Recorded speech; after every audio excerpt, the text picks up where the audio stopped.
Já é consenso entre pesquisadores que os seres humanos surgiram na África há mais de 3 milhões de anos. No estado mais ao sul do Brasil, o Rio Grande do Sul, a chegada aconteceu aproximadamente 12 mil anos atrás, no final do último período de glaciação.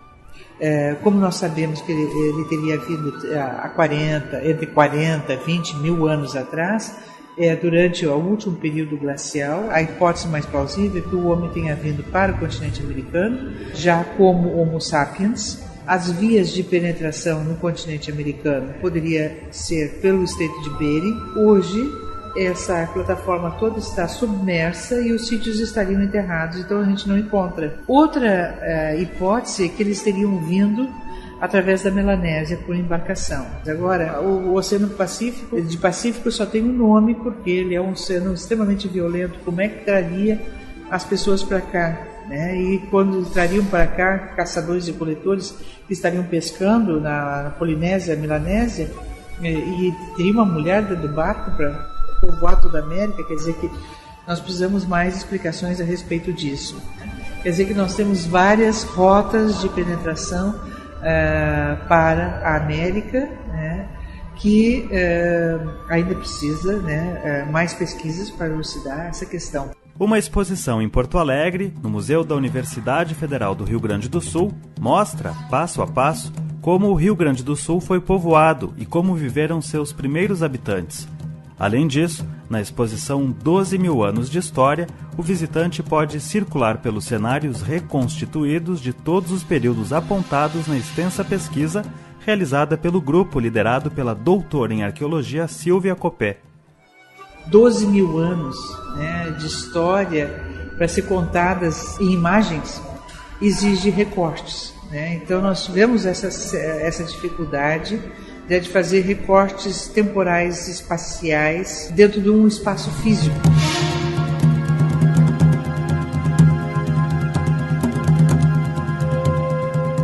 Mas o trabalho não foi feito com exclusividade para a exposição. Foi elaborado para registrar a história, os costumes e apontar as nossas origens.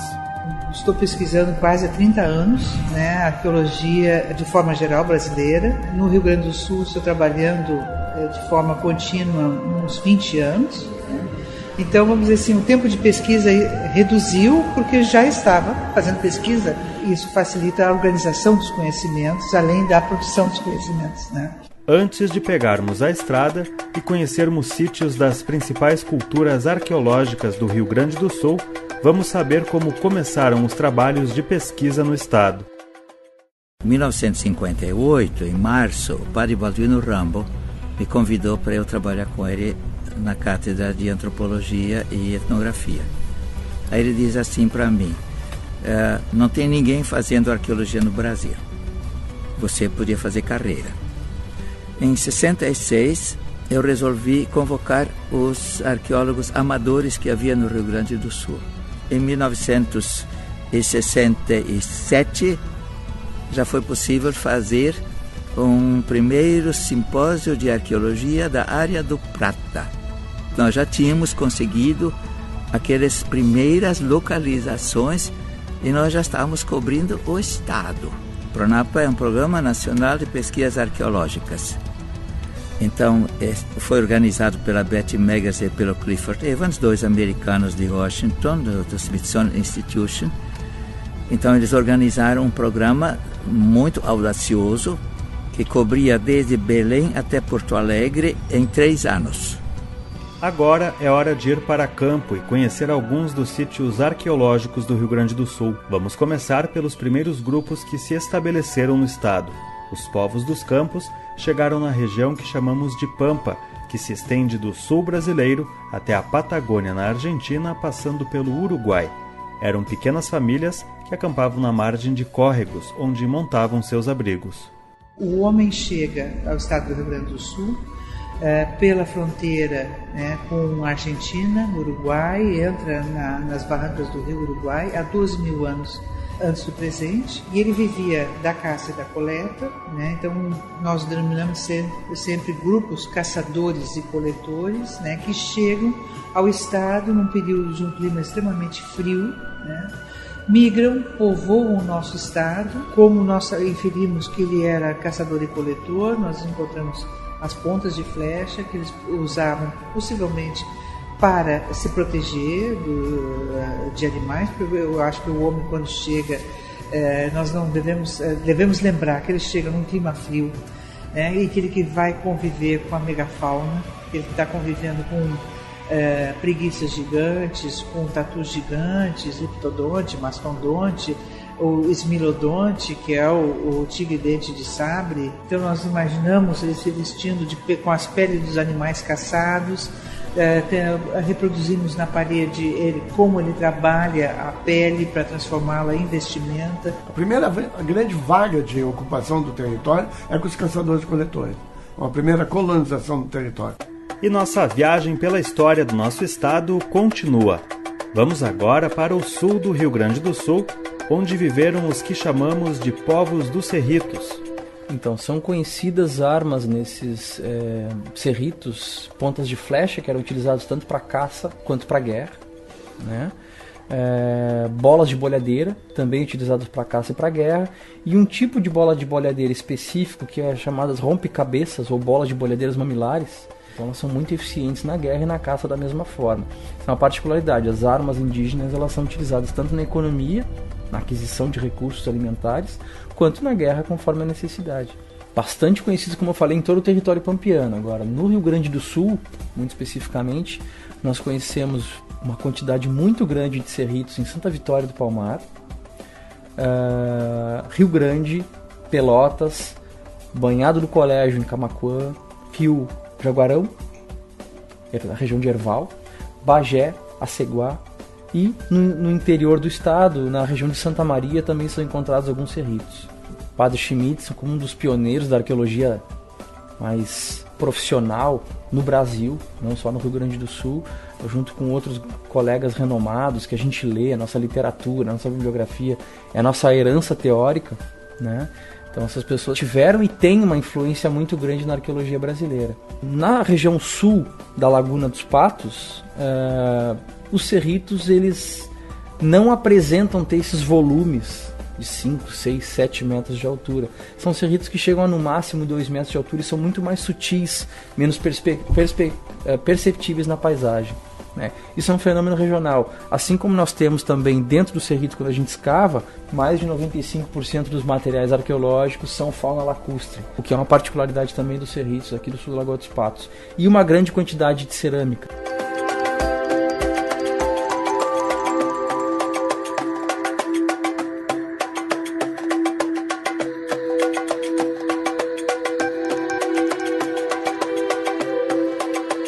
Os cerritos são construções ativas, são construções antrópicas, ou seja, são construções intencionais desses grupos de caçadores-coletores que ocupavam essas regiões do banhado, demarcavam seus territórios e moravam nesses montículos, enterravam seus mortos, seus parentes dentro desses montículos.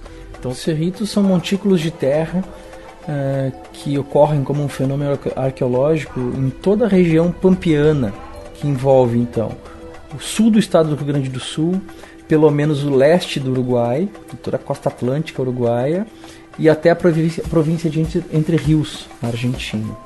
São estruturas de terra que foram construídas desde pelo menos 5.000 anos antes do presente até pelo menos 200 anos atrás. Então, são vestígios arqueológicos que retratam a história de uma sociedade de grupos de caçadores-coletores, de uma sociedade milenar. No passado, tiveram uma linhagem, um parentesco com os primeiros ocupantes da região do Rio Grande do Sul.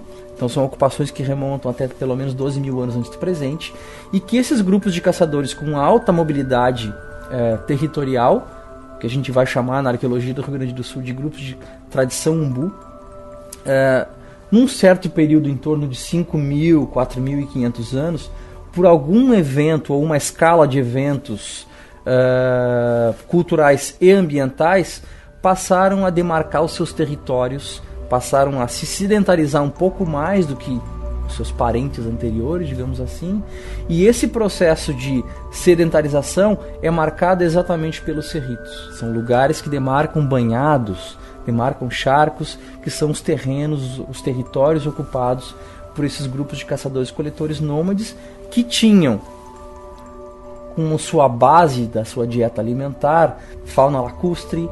Então eles pescavam muitos peixes, a gente conhece nos sítios arqueológicos uma grande quantidade de peixes de água doce. Eles caçavam animais de pequeno e médio porte, como roedores, como veado campeiro, como cervos. Os cerritos fazem parte daquela primeira cobertura do Rio Grande do Sul. A gente escolheu as diferentes áreas, disse, quero alguém aqui, outro ali. E nos cerritos, em Rio Grande, havia um irmão marista, irmão Naue.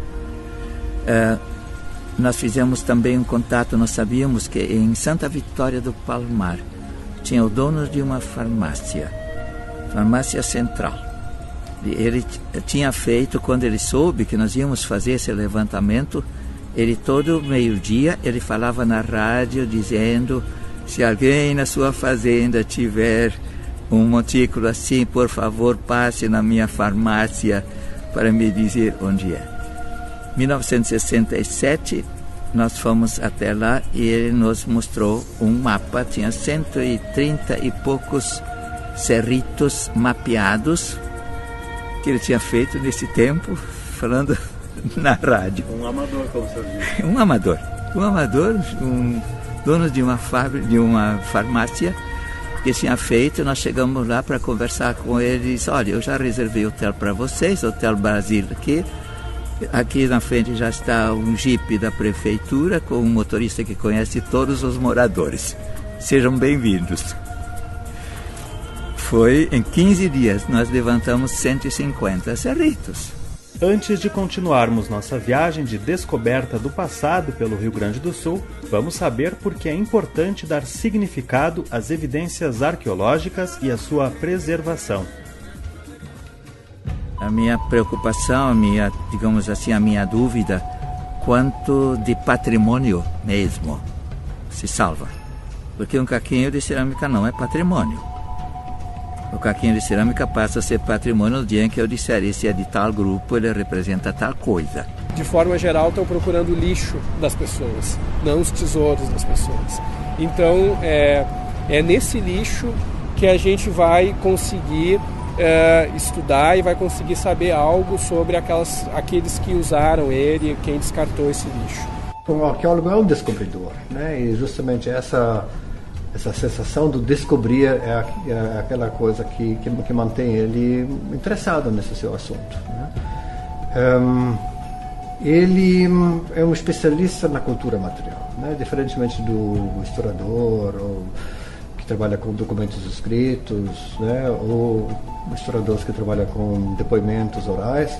E nós somos especialistas nos objetos, nas coisas, né? Esse patrimônio arqueológico que os arqueólogos então começam a trazer à tona com suas pesquisas é um patrimônio que está muito relacionado à história da cidade e, portanto, aos seus habitantes. As pessoas que moram na cidade, elas têm mais possibilidades, digamos, e oportunidades de criar, assim, significados, né? De dar significados, conferir significados a esses acervos, esses patrimônios arqueológicos. Mas muito mito, os tesouros jesuíticos, os túneis que eram construídos pelos jesuítas, coisa que nunca ninguém viu, nunca ninguém vê, mas juram que é verdade, né? Aí diziam, vem cá, mas que tesouro é esse? Onde é que está o tesouro? Não, alguém que descobriu, mas esse cara pegou a grana e se mandou. Então o testemunho nunca existe, ele foge, ele desaparece na história. Rumo ao litoral, temos registros de datações mais antigas, de 12 mil anos. As grutas eram ocupadas pelos primeiros habitantes que estavam se espalhando pelo estado. Já no litoral do nosso estado, o clima mais quente e a farta fauna marinha favoreceram o estabelecimento de povos coletores, pescadores e caçadores nas proximidades do mar e à beira de lagoas, mangues ou baías. Em alguns lugares, surgiram o que podemos definir como uma das marcas registradas dos colonizadores do litoral, os sambaquis. Mas nós temos populações e nós temos ocupações mais antigas que ficam na encosta da serra, né? Que são as grutas e cavernas que são ocupados de 10, 12 mil anos. Né? Bom, Rio Grande do Sul não tem essa riqueza de sambaquis que nós temos no resto do litoral de Santa Catarina até o Espírito Santo. Aqui nós tivemos o sambaqui clássico, aquele mais antigo, ele chegou até Torres e não passou dali. Então, os sambaquis que nós temos ao longo do litoral são sambaquis mais recentes, 3.600 até 3.000 anos atrás. São as datações, formam um cordão desde Torres até Osório. Sambaqui tem várias definições. A definição que nós usamos aqui para o nosso litoral é um amontoamento de conchas, né, que com certeza foram trazidos pelos antigos habitantes e acumulados na beira da praia. Mas os nossos são relativamente recentes por causa também das condições paleoclimáticas na época, né, porque quando se formou o nosso litoral, surgiram também, simultaneamente com o surgimento das praias, né, esses acúmulos de conchas de sambaquis. Na PUC, do tempo do Arno Álvares Kern, que em 80 começou a escavar o grande sambaqui da Itapeva. Né? Ele escavou Itapeva, escavou o sambaqui de Xangri-Lá, e com isso ele retomou uma pesquisa mais antiga ainda, né? Que são pesquisas feitas pelos arqueólogos ligados ao PRONAP, né? O Eurico Miller, e antes do Miller tinha pesquisadores como Antônio Serrano, que veio para cá na década de 20, se não me engano, Roxo na década de 60. Então nós temos pesquisas antigas que remontam à década de 20 do século passado. Nós encontramos poucos objetos, né? Porque para um leigo que vai escavar um sambaqui, o principal objeto de desejo sempre foi, né, são os ólitos, né? Eles são reconhecíveis, eles são bonitos, eles de alguma forma são de fácil compreensão. Que deveriam ser utilizados para diversos cerimoniais, né? São peças esculpidas em pedras magníficas, né, como no caso desse tubarão, e todos eles têm no seu ventre, né, uma depressão central, né, como vocês observaram, que possivelmente eram usados para macerar ervas, né, plantas usadas como alucinógenos, né, ou pigmentos. Né. No sambaqui a gente encontra toneladas e toneladas de moluscos, né, que foram coletados, e alguns moluscos foram transformados em joias, em enfeites, né, mas outras são essa de alimentação dos peixes. E isso nos conta uma história, né? Por exemplo, se você encontra nas primeiras camadas dos sambaquis determinados peixes, tainha, por exemplo, e nada mais, só tainha, você pode pensar, puxa, o que significa isso? Qual é a época da tainha? Agora, no inverno. Então, esses primeiros grupos que chegaram, que se aproveitaram dos recursos do litoral, eles chegaram aqui numa determinada época, né? Então, a gente encontra, junto com as tainhas, a gente encontra, às vezes, ossos de mamíferos, né? Mas isso é só. Depois, nas outras camadas, você encontra jabagre, você encontra papa-terra, você encontra outros peixes que vêm de outras regiões, né? De água mais saloba, de água doce, ou de água do mar. Isso nos remete à tecnologia, como que os peixes foram pescados, né? Se foi em rede, se foi anzol, se foi arpões, etc. Né? E o que a gente percebe, por exemplo, que os sambaquis, os moradores, né, os que deixaram esses vestígios, eles não tinham muita noção de uma seleção. A gente pensamos sempre numa idealização do passado, né? Os caras eram super ecológicos, protegeram suas paisagens. O que a gente vê, por exemplo, nos ossos, né, que eles eram predadores terríveis, né? Discute-se muito por que eles amontoaram, né? Então tem algumas ideias sobre, olha, amontoamos para representar alguma coisa, né? Aqui morava uma pessoa importante, né? Visibilidade de longe. Podemos usar esses sambaquis como se fosse uma montanha, um ponto alto assim para poder observar as coisas. Ou representa um lugar onde as pessoas se encontravam, enterravam seus mortos, onde o cacique, uma pessoa importante, morava. Então tem vários aspectos, várias teorias sobre ele. Outros grupos nômades que viviam na mesma época passaram a se abrigar em acampamentos no interior das florestas subtropicais, nas proximidades de rios e no planalto do estado. Houve uma segunda colonização com os guaranis. É um outro momento de ocupação do estado do Rio Grande do Sul, é pelos grupos agricultores que chegam daí pelo noroeste do estado do Rio Grande do Sul, que são os guaranis, né, que chegam no estado no ano 2000. Né, ele vai ocupar preferencialmente paisagens completamente diferentes dos demais grupos, que são as grandes várzeas dos grandes rios. Como eles são grandes agricultores, eles precisam dessas várzeas de rio para o seu plantio. Para mim, o Guarani não é só aquele mais antigo, mas toda essa ação portuguesa, espanhola, missionária que se deu com relação a eles. Pesquisa das missões, ela surgiu em primeiro lugar porque era necessário estudar essa transição da pré-história para a história. Os portugueses espanhóis chegam aqui e encontram grupos neolíticos, né, no Vale de Jacuí, no Alto do Planalto, e grupos nômades do campo, são os charrúas minuanos, né? E a partir do primeiro missioneiro, termina essa parte pré-história, e esses grupos, pouco, bem ou mal, começam a entrar na história dos portugueses e dos espanhóis. São os primeiros que chegam. Então, missões é uma transição da pré-história para a história. A primeira fronteira que tem é no tempo.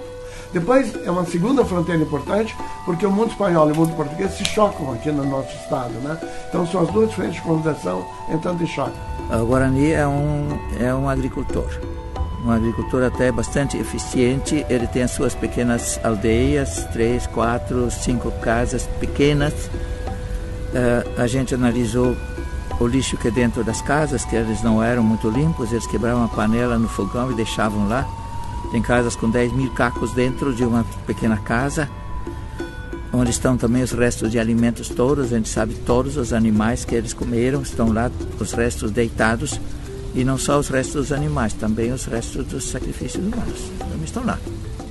Em cada análise que nós fizemos de uma aldeia ou de uma casa com restos de alimentos, sempre tem algum osso humano cortado, quebrado, queimado, representando esse lado que na bibliografia aparece, mas as pessoas dizem uma prova. E as provas estão ali. O que eu não consegui resgatar, eu nunca tive, também nunca procurei maiormente, foi toda a história dos sepultamentos deles, dos campos de urnas, que isso só posteriormente isso começou a aparecer mais, e atualmente nós estamos de novo trabalhando em cima disso. Como eles são agricultores, eles vão precisar, para processar os alimentos, eles vão necessitar da cerâmica. Então eles são exímios ceramistas. Eles vão fazer recipientes de diversas formas, né? Grandes recipientes para armazenar água, para armazenar a sua cervejinha, que é a xixa, né, feita do milho. Esses grandes recipientes, né, quando da morte de um ente familiar, elas vão se tornar uma urna funerária. No momento da morte de um indivíduo, eles fazem uma grande beberragem, eles tomam um grande porre. Eu sempre digo que eles aproveitam o recipiente onde estava o líquido, eles tomam, né, toma um porre e depois enterra um morto lá dentro. Geralmente a urna, né, recebe uma tampa, que é outra urna, porque o Guarani acha que o corpo ele vai ser impuro se ele tocar na areia, né? Então eles são colocados dentro da urna funerária e um pote emborcado sobre para não permitir esse contato com a terra. E nos campos de cima da serra, com sólida formação rochosa e muitas florestas de pinheiros, fizeram com que o povo que por lá se estabeleceu se adaptasse ao clima mais rigoroso, com muita incidência de frio e umidade. Por isso, começaram a construir as casas subterrâneas. Em 1968, eu lembro, junto com La Sálvia, a Prefeitura de Caxias patrocinando a nossa pesquisa em Santa Lúcia do Piauí. Começamos a escavar as primeiras casas subterrâneas escavadas, 68 até 71. Aí abrimos aquele setor, que é um setor em que eu estou trabalhando hoje em dia.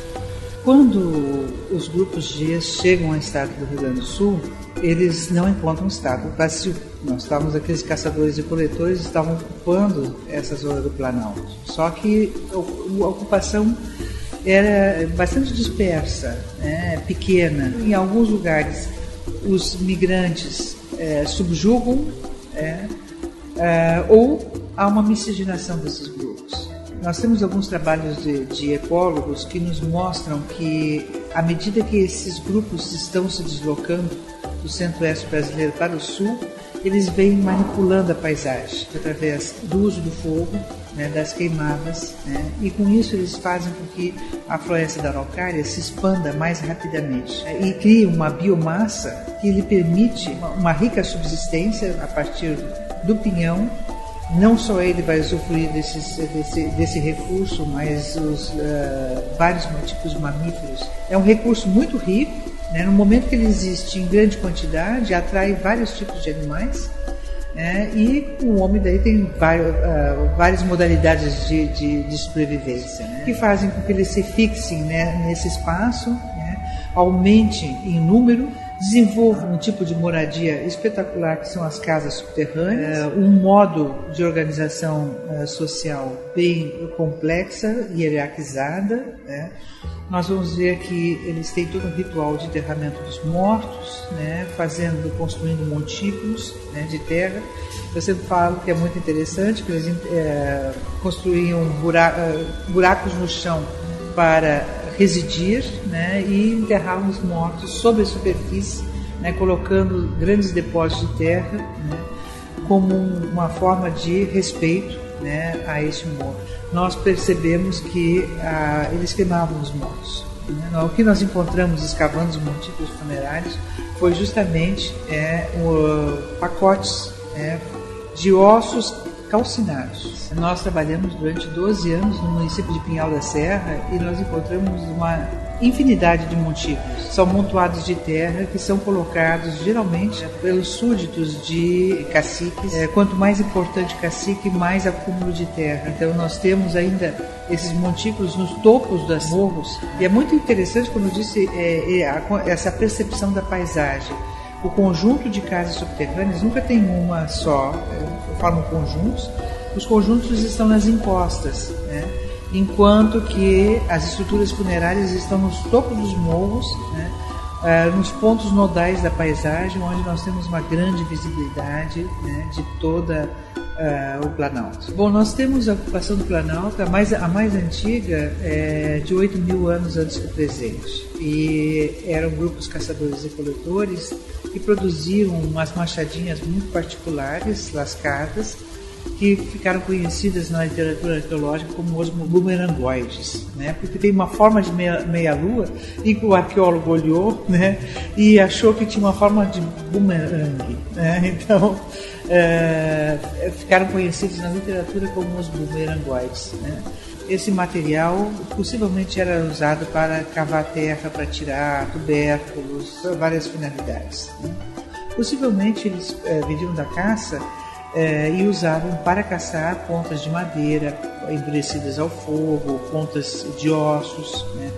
Nós temos essa primeira ocupação, depois nós temos uma ocupação do grupo G, que construiu as casas subterrâneas e que também faziam machadinhas, mãos de pilão, os machados semilunares, que são espetaculares, né, pelo seu alto polimento, confeccionadores de cerâmica, uma cerâmica sofisticada, mesmo que seja pequena em volume. As casas subterrâneas mostram, pelas suas dimensões, como nós encontramos casas de 18 metros de diâmetro, 24 metros de diâmetro, casas enormes que não poderiam ser feitas por um grupo, uma unidade familiar, que foi feito em forma de mutirão e que, para optar pessoas para construir uma casa deste porte, deveria ter uma certa hierarquia, uma certa liderança, né, que se percebe muito bem no registro arqueológico, porque nós encontramos conjuntos de casas subterrâneas circundados por um anel de terra, né, com um grande cordão de terra, mostrando que aquela área não era de acesso a todas as pessoas, que era daquela unidade familiar ou aquele grupo, né, que eles construíram as casas subterrâneas, possivelmente devido ao clima frio. Em primeiro lugar, a casa subterrânea sendo escavada no solo, né, o vento gelado passa por cima, ele está ali protegido dos ventos. Descobrimos também, nós aqui no Rio Grande do Sul, que um nó de pinha mantém aquecida a casa, né, toda, né? As casas são circulares para o calor chegar igualmente, né, em todos os cantos da casa, né? O solo, a terra, mesmo que estiver coberta de gelo, de neve, né, leva de 3 a 5 meses a congelar. Ou seja, a terra mantém a casa aquecida.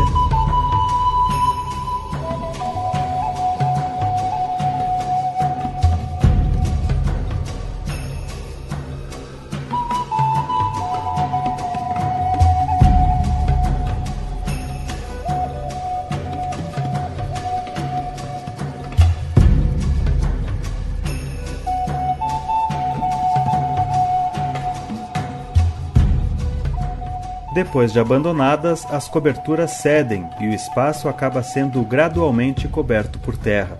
Somente através do trabalho de pesquisa arqueológica se consegue recuperar, pelas escavações feitas por especialistas, o modo de vida das pessoas que habitaram estes locais. O Rio Grande do Sul é um estado extenso territorialmente. Os arqueólogos que trabalham por aqui ainda têm muito a descobrir.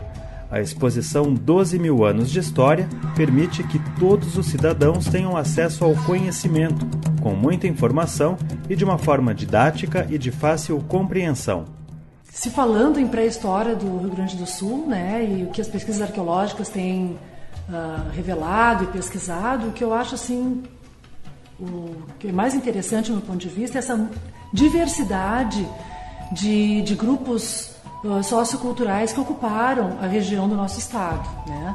Desde lá os paleoíndios, né, como são chamados aqueles grupos que viveram aqui há 9.000 anos atrás, até mais, até os grupos mais recentes, né, estudados sob o ponto de vista arqueológico, como os Guarani. Então essa diversidade de grupos, essa diversidade cultural que eles apresentam, é que eu acho que realmente, assim, tem uma importância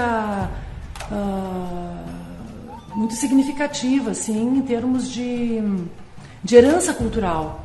Da mesma forma como é fundamental uma legislação, né, para ampliar uma postura, um comportamento sobre o patrimônio cultural brasileiro, uma outra perna, digamos assim, para melhoria de uma postura com relação ao patrimônio cultural brasileiro é a divulgação do conhecimento científico.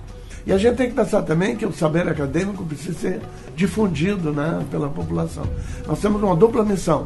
Primeiro, formar novos arqueólogos, uma nova geração de arqueólogos. E, em segundo lugar, fazer com que esse saber produzido chegue até a população. Isso aí, acho, são as duas grandes metas que a gente tem pela frente. É importante o desenvolvimento dessa pesquisa, né, para nós conhecermos o nosso passado, seja o mais remoto, seja o mais recente, né. Então, eu acho que é extremamente importante, né, a pesquisa, né, a nível acadêmico e a divulgação desse conhecimento. E na região da capital do estado, Porto Alegre, o trabalho de busca por novas descobertas segue sendo realizado. Foi um início assim um pouco inusitado, porque na verdade eu fui convidada para vir trabalhar no museu e desenvolver um projeto de arqueologia, né? Na época, assim, eu já vinha trabalhando com arqueologia guarani das Missões, então eu e mais um grupo de pessoas, a Kátia Vieta, a Fabiola Silva, Francisco Noeli, André Soares, né, e outras pessoas, montamos um projeto de levantamento de sítios de ocupação indígena no território, então hoje ocupado por Porto Alegre. Então aí nós passamos a fazer esse levantamento, principalmente então na área rural, né, que ainda não estava assim densamente ocupada pela malha urbana, é que nós viemos então a encontrar alguns vestígios desses sítios, né? Hoje em dia nós já temos em torno de 10 sítios, 10 locais, né, de ocupação indígena pré-colonial, digamos assim, no território, e a maior parte desses sítios são relacionados aos grupos Guarani, né, sítios de ocupação Guarani. Bom, nós estávamos então assim há um ano e pouco já trabalhando nesse projeto de sítios de ocupação indígena, quando surgiu uma demanda da própria prefeitura com relação à restauração do prédio do mercado público, né? Então os arquitetos pediram que nós fôssemos, o grupo que estava trabalhando aqui, né, fosse acompanhar a obra de restauração do mercado, já que estavam ocorrendo várias escavações no subsolo. Então aí que nós descobrimos um grande potencial arqueológico no subsolo da cidade, quer dizer, sob as camadas de asfalto, de paralelepípedo, embaixo das construções, nós viemos então a encontrar um rico patrimônio arqueológico, né, mas agora relacionado à história da cidade. O meu cotidiano de trabalho, ele é diferente da maioria dos que vão trabalhar assim no mato, né? A gente não sai, a gente não acampa, né? A gente permanece no local. A cidade, ela tem uma característica que ela traz junto com ela a sua própria história, a sua memória. Esse arquivo ele se encontra tanto no solo quanto nos prédios. Então, o nosso trabalho, quando a gente lida com a arqueologia da cidade, arqueologia urbana, é procurar vestígios, evidências que ainda permanecem na paisagem ou que estão enterrados dessas pessoas que viveram aqui, que muitas vezes foram nossos antepassados ou não, e que vão deixar então esses rastros aí. A ocupação de Porto Alegre aconteceu ao longo de suas margens.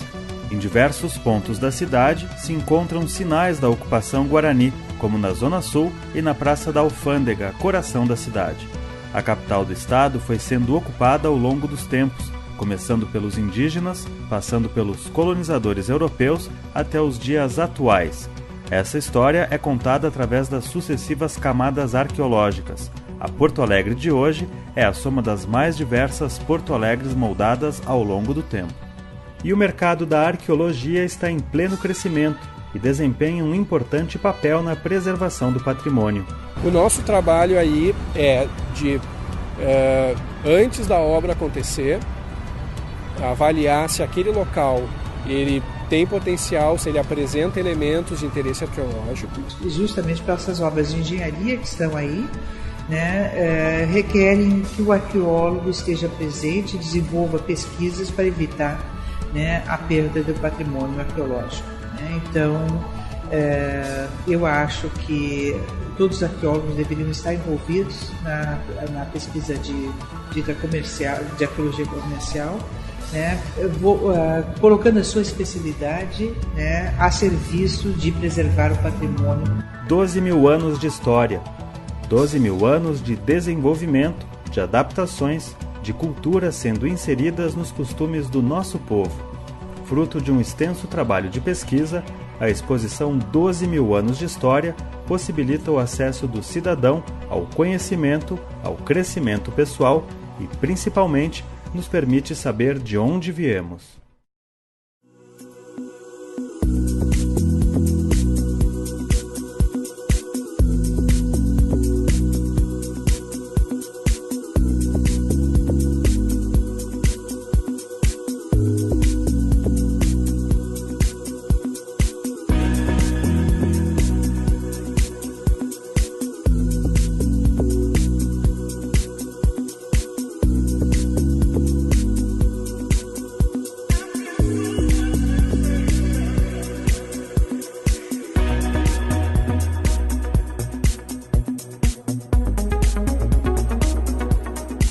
Música